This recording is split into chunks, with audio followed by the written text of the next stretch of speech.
So Singra ফরেস্টে আসলাম, কিন্তু এখানে কোনো বন্য প্রাণী বা জীবজন্তু কিছুই চোখে পড়লো না, যদিও বনটা অনেক বড়, অনেক বিশাল একটা বন।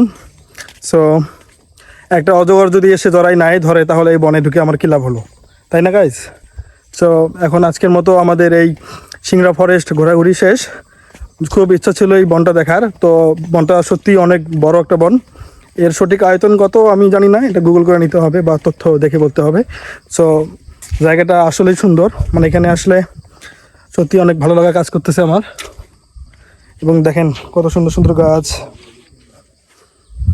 আর আজকে এই শুক্রবার, এই অফডের দিনটা অনেক সুন্দর কাটালাম বড় ভাইদের সাথে।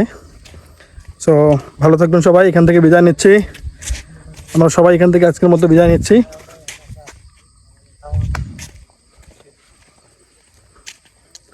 ভাই তাহলে আজকের মতো সিংড়া ফরেস্ট থেকে বিদায় নিচ্ছি সবাই, নাকি? ইনশাল্লাহ। তো আজকের মতো আমাদের ঘোরাঘুরি শেষ। ভালো থাকবেন সবাই, আল্লাহ হাফেজ।